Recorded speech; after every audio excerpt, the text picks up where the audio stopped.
உயிர் வேளாண்மை YouTube channel நண்பர்கள் அனைவருக்கும் வணக்கம்.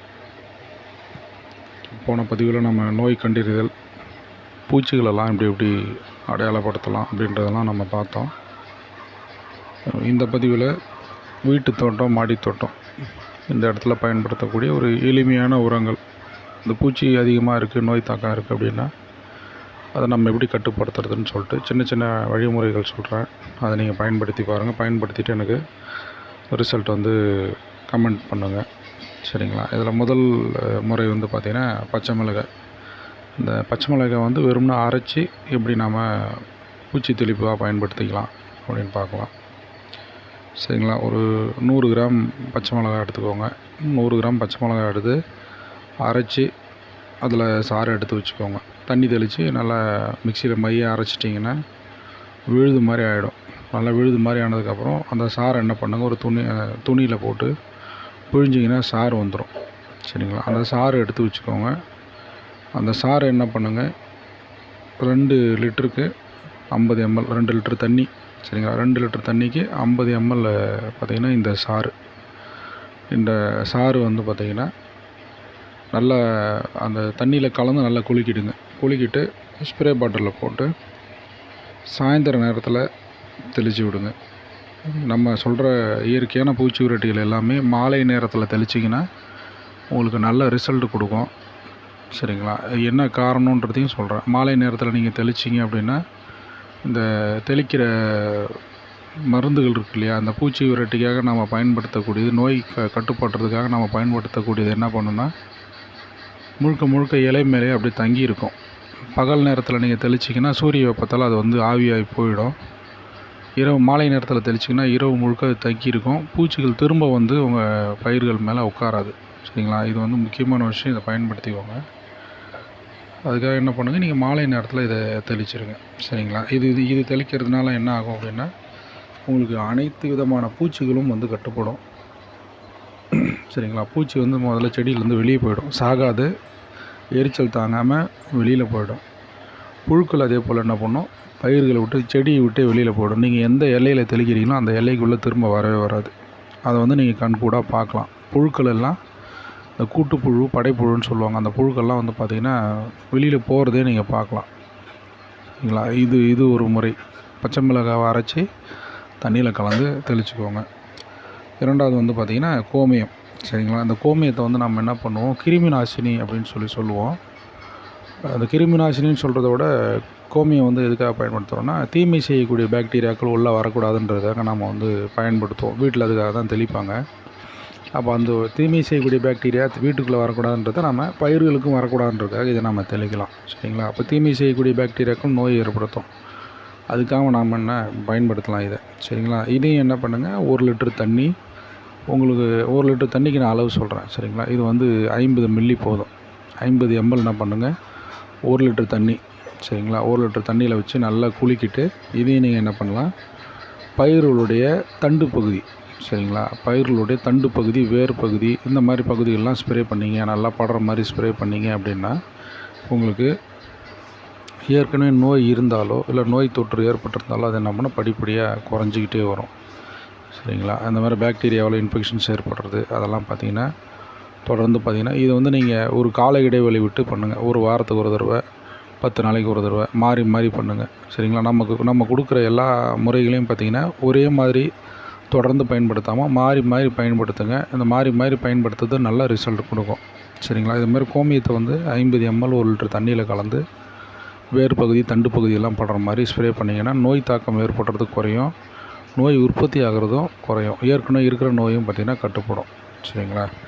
அடுத்தது பார்த்திங்கன்னா வேப்ப எண்ணெய். வெறுமனே வேப்ப எண்ணெய். நீங்கள் அந்த வேப்ப எண்ணெய் பார்த்திங்கன்னா 1000 ppm இருக்க வேப்ப எண்ணெய்ன்னு கேட்டு வாங்குங்க. அதை தான் நம்ம பூச்சி மருந்துக்காக பயன்படுத்த முடியும். நீங்கள் எண்ணெய் கடையில் சொன்னீங்கன்னா தருவாங்க, கொஞ்சம் விலை அதிகமாக இருக்கும்.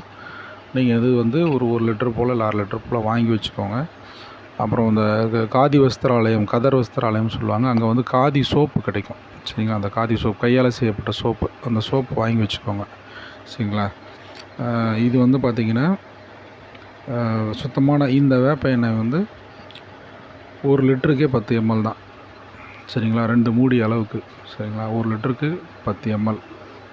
இதுக்கு முன்னாடி என்ன பண்ணுங்கள், 1 லிட்டர் தண்ணிக்கு இந்த காதி சோப்பு சொன்னேன் இல்லைங்களா, அந்த காதி சோப்பு என்ன பண்ணுங்கள், ஒரு கற்பூர வில்லை, சின்ன கற்பூரம் இருக்கு இல்லையா, அந்த கற்பூர வில்லை சைஸுக்கு அந்த தண்ணியில் என்ன பண்ணுங்கள், ஒரு அரை மணி நேரத்துக்கு முன்னாடியே ஊற வச்சுருங்க. அந்த சோப்பு துண்டை போட்டு ஊற வச்சு அந்த தண்ணியை நல்லா குலுக்கிக்கோங்க.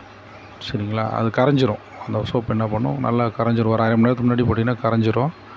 அந்த கரைஞ்ச தண்ணியில் என்ன பண்ணுங்கள், இந்த வேப்ப எண்ணெயை தெளிங்க, கலந்துங்க.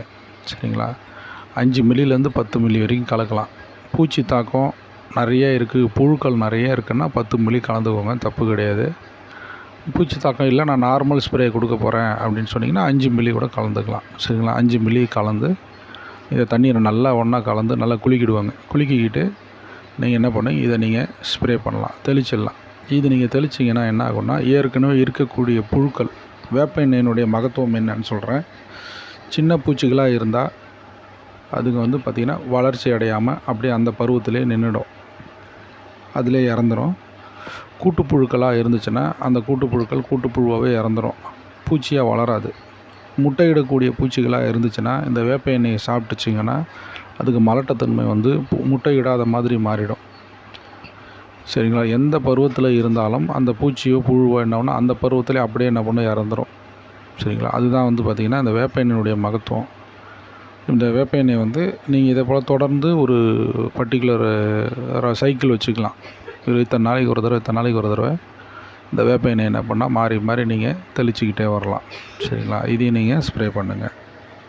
அடுத்தது பார்த்திங்கன்னா, கோமியத்தில் ஏதோ ஒரு ஆடு மாடு தின்னாத இலை, ஏதோ ஒரு இலை போதும். எல்லாம் 5 இலை சொல்லுவாங்க, 3 இலை சொல்லுவாங்க. உங்களுக்கு கிடைச்சா 3 இலை பண்ணுங்கள். அப்படி இல்லைன்னா நம்ம எளிமைப்படுத்துகிறோம், எல்லாத்தையும் எளிமைப்படுத்துறதுக்காக தான். சரிங்களா, அப்படி இல்லைன்னா ஒரு இலை கூட போதும், ஒரு இலை 2 இலை கூட போதும். இதில் மெயினான இலை அப்படின்னு பார்த்தீங்கன்னா நொச்சி இலை போடலாம். சரிங்களா, நொச்சி இலையும் இல்லைன்னா பப்பாளி இலை போடலாம், அப்படி இல்லைன்னா வேப்ப இலை. இதில் ஏதாவது ஒரு இலையை ட்ரை பண்ணுங்கள். நொச்சியில் வந்து நல்ல ரிசல்ட் இருக்கும் உங்களுக்கு.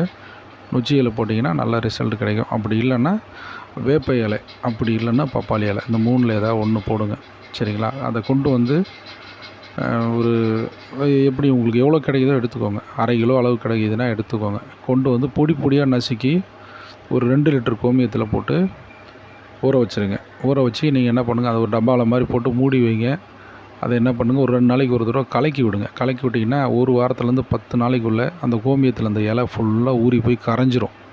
சரிங்களா, அந்த 2 லிட்டர் இதை என்ன பண்ணுங்கள், ஃபுல்லாக கரைஞ்சதுக்கு பிறகு அதை என்ன பண்ணுங்கள், வடிகட்டி அதை எடுத்து வச்சுக்கோங்க. அதில் கைப்படாமல் கொஞ்சம் மூடியே வைக்கிற மாதிரி பாருங்கள். சரிங்களா, இதையும் என்ன பண்ணலாம், நீங்கள் 1 லிட்டருக்கு 50 மில்லி அப்படின்ற மாதிரி 2 லிட்டர் கூட நீங்கள் கலந்துக்கோங்க. ஏன்னா ஸ்மெல்லு இதில் நிறைய அடிக்கும். அதனால் என்ன பண்ணுங்கள், 2 லிட்டருக்கு 50 மில்லி அப்படிங்கிற முறையில் இதை வந்து தொடர்ந்து தண்ணியில் கலந்து நல்லா குலுக்கிட்டு ஸ்ப்ரே பண்ணிக்கிட்டே வாங்க. இது ஸ்ப்ரே பண்ணிங்கன்னா என்ன ஆகுனா, பூச்சிகளெல்லாம் அந்த ஸ்மெல்லுனால் உங்கள் பயிர் மேலே உட்காரவே உட்காராது.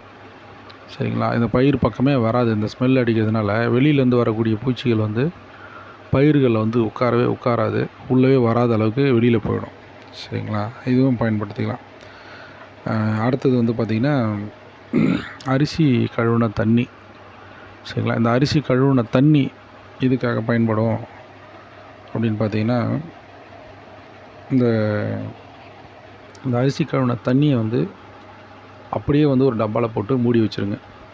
சரிங்களா, நல்லா காற்று போகாத மாதிரி, எவ்வளோ தண்ணி இருந்தாலும் சரி அதை அப்படியே என்ன பண்ண, காற்று போகாத மாதிரி ஒரு டப்பாவில் போட்டு மூடி வச்சிங்கன்னா ஒரு 5லேருந்து 7 நாள். சரிங்களா, அதிகபட்சமாக 10 நாள், அதுக்கு மேலே போக வேண்டாம். அது 5லேருந்து 7 நாளைக்கு வச்சுருந்தீங்கன்னா இந்த அரிசியில் என்ன பண்ணும், ஏற்கனவே இருக்கக்கூடிய அதெல்லாம் பாக்டீரியாக்கெல்லாம் நல்லா அதிகமாக உற்பத்தி ஆகி அந்த அரிசி கழுவின தண்ணி ஒரு மாதிரி ஸ்மெல்லு, புளிச்ச ஸ்மெல் அடிக்க ஆரம்பிச்சிடும். சரிங்களா, அதை என்ன பண்ணுங்கள், பாதிக்கு பாதி தண்ணி. சரிங்களா, பாதிக்கு பாதி தண்ணி கலந்து, ரொம்ப பூச்சி தாக்கம் அதிகமாக இருந்துச்சுன்னா அதை செடி மேலே ஸ்ப்ரே பண்ணுங்கள். அது செடி மேலே ஸ்ப்ரே பண்ணி இந்த மாதிரி இந்த படைப்புழுன்னு சொல்லுவாங்க, படைப்புழு, சரிங்களா, மாவு பூச்சி, சின்ன சின்ன பூச்சிகள் வந்து பார்த்திங்கன்னா இந்த இலையெல்லாம் வந்து பார்த்திங்கன்னா தின்னுக்கிட்டே இருக்கும். கீழே பக்கமாக இருந்து இலையை என்ன பண்ணும், சாறு உறிஞ்சிக்கிட்டு தான் இருக்கும். இலையெல்லாம் தின்னு ஒரு மாதிரி இலையெல்லாம் பார்த்திங்கன்னா வெள்ளை வெள்ளையாகிடும். அந்த இலையில் இருக்க எல்லா பொருளையும் தின்னுட்டு வெறும் இலை வந்து பேப்பர் மாதிரி ஆகிடும். அந்த மாதிரி இருக்கிற புழுக்களுக்கெல்லாம் பார்த்திங்கன்னா இதை நீங்கள் ஸ்ப்ரே பண்ணிங்க அப்படின்னா ஆட்டோமேட்டிக்காக என்ன பண்ணும், குறைஞ்சிரும். சரிங்களா? இது எல்லாமே அப்படியே என்ன பண்ணும், வெளியில் போயிடும். மாவு பூச்சி வந்து பார்த்திங்கன்னா மெயினாக இது வந்து கண்ட்ரோல் பண்ணும். சரிங்களா? இது நீங்கள் வந்து பயன்படுத்தி பார்க்கலாம். இதை நீங்கள் பயன்படுத்தி பார்த்து எப்படி என்னன்னு சொல்லுங்கள். அந்த புழுக்களும் வந்து பார்த்திங்கன்னா இதை நீங்கள் அடிக்கும்போது இதில் இருக்க பாக்டீரியாவோட தன்மை பார்த்திங்கன்னா புழுக்களையும் வந்து தங்க விடாது, வெளியேற்றிடும். சரிங்களா? அதுக்கு அடுத்த முறையாக வந்து பார்த்திங்கன்னா வேரில் இருக்கிற, இப்போ நம்ம இது சொன்னதெல்லாம் பார்த்திங்கன்னா தண்டு வெளியிலேருந்து வரக்கூடிய பூச்சி புழுக்களுக்கு சொன்னோம். இப்போ வேரில் இருக்கிற புழுக்களுக்கு நம்ம என்ன பண்ணலாம் அப்படின்னு பார்த்திங்கன்னா, கோமியத்து கூட கொஞ்சோண்டு வேப்ப எண்ணெய், அப்படி இல்லை அப்படின்னா இரவில் என்ன பண்ணுங்கள், கொஞ்சோண்டு 1 லிட்டருக்கு வந்து ஒரு 50 கிராம் அளவுக்கு இல்லை ஒரு 100 கிராம் அளவுக்கு என்ன பண்ணுங்கள், வேப்ப புண்ணாக்கு இருக்கும். இந்த வேப்ப புண்ணாக்கு என்ன பண்ணுங்கள், ஊற வச்சுருங்க. சரிங்களா? அதை வந்து நைட்டு ஊற வச்சிட்டிங்க அப்படின்னா தண்ணியில் கரைஞ்சிரும். 1 லிட்டருக்கு 50ல 100 கிராம் போதும். ஊற வச்சு என்ன பண்ணுங்க, நல்லா இது பண்ணிவிடுங்க. அதை என்ன பண்ணுங்கள், காலையில் எழுந்திரிச்சு செடிக்கு ஊற்றும்போது நல்லா கலக்கி விட்டுடுங்க. கலக்கி விட்டுட்டு கொஞ்சோண்டு வேப்ப எண்ணெய் அதில் கலந்துக்கோங்க. வேப்ப எண்ணெய் 1 லிட்டருக்கு நான் அளவு ஏற்கனவே சொல்லியிருக்கேன். அந்த அளவுக்கு வேப்ப எண்ணெய் அதில் கலந்து செடிகளுக்கு வேரில் கொடுங்க. இதுவும் மாலை நேரத்திலே கொடுங்க, பகலில் கொடுக்க வேணாம். இது நீங்கள் மாலை நேரத்தில் கொடுத்தீங்கன்னா இந்த கசப்பை என்ன பண்ணும், ஃபுல்லாக போயிட்டு உள்ள வேரில் இருக்கிற பகுதியில் இருக்கிற புழுக்களை எல்லாம் என்ன பண்ணும், வெளியேற்றும். நம்ம கொடுக்குற எந்த உரங்களுமே பார்த்திங்கன்னா, இது வரைக்கும் சொல்லியிருக்க எந்த பூச்சி விரட்டியுமே பார்த்திங்கன்னா பூச்சிகளை கொல்லாது. சரிங்களா? பூச்சிகளை சாவடிக்காது. என்ன பண்ணுன்னா வெளியேற்றிடும். திரும்ப பூச்சி வராமல் செய்யும். ஏற்கனவே இருக்கிற பூச்சிகளை விரட்டி விட்டுரும். சரிங்களா? அதனால் என்ன பண்ணும், இது வந்து தொடர்ந்து நம்ம பயன்படுத்திக்கிட்டே வரும்போது உங்கள் தோட்டத்து பக்கம் எந்த பூச்சி புழுவுமே வரணும்னு நினைக்காது. இந்த தோட்டத்துக்குள்ளே போனாலே எதையாவது ஒன்று அடித்து வச்சுருப்பாங்க, ஏதாவது ஒன்று ஸ்மெல் இருக்கும், ஏதாவது ஒரு மருந்து இருக்கும், அது நமக்கு பிடிக்காது. அப்படின்றதுனால என்ன ஆகும்னா இந்த பக்கமே வராத அளவுக்கு பூச்சிகளுக்குள்ளேயே ஒரு கம்யூனிகேஷன் இருக்குது. சரிங்களா? அதனால் என்ன பண்ணணும், இந்த தோட்டத்துக்குள்ளேயே வராத அளவுக்கு உங்களுக்கு மொத்த தோட்டமும் வந்து ஒரு பர்டிகுலர் ஸ்டேஜுக்கு அப்புறம் தொடர்ந்து இதை நீங்கள் மாறி மாறி, இதில் சொல்லியிருக்கேன் 5 விஷயம் சொல்லியிருக்கேன். இதை நீங்கள் மாறி மாறி தொடர்ந்து நீங்கள் பயன்படுத்திகிட்டே வந்தீங்க அப்படின்னா என்ன பண்ணும், ஒரு பர்டிகுலர் ஸ்டேஜுக்கு அப்புறம் நீங்கள் என்ன பயிர் பண்ணாலும் நோயும் ஏற்படாது, பூச்சி தாக்கமும் ஏற்படாது. சரிங்களா? அந்தளவு நம்மளோட தோட்டத்தை வந்து அழகாக நம்ம வந்து வடிவமைக்க முடியும், பூச்சிகள் இல்லாத அளவுக்கு கொண்டு வந்துட முடியும். சரிங்களா? இந்த 5 முறைகளையும் நீங்கள் வந்து பயன்படுத்தி பாருங்கள். புதுசாக பார்க்குறவங்க உங்களுக்கு சந்தேகம் எதாக இருந்தால் கமெண்ட் பண்ணுங்கள். என்னோடய நம்பர் நான் ஏற்கனவே கொடுத்துருக்கேன், டிஸ்கிரிப்ஷனில் இருக்குது, சேனல் லிங்க்லேயும் இருக்குது. நீங்கள் போய் பார்த்துட்டு எதாவது தகவலாம் பதிவு பண்ணுங்கள். மற்றவங்களுக்கு இதை நீங்கள் பயன்படுத்துங்க. ஏன்னா வீட்டு தோட்டம் மாடி தோட்டம்னும் போது எல்லாருக்குமே இதை பயன்படுத்தலாம். எல்லாருக்கும் இதை பயன்படுத்துங்க, அனுப்பிவிடுங்க. நன்றி.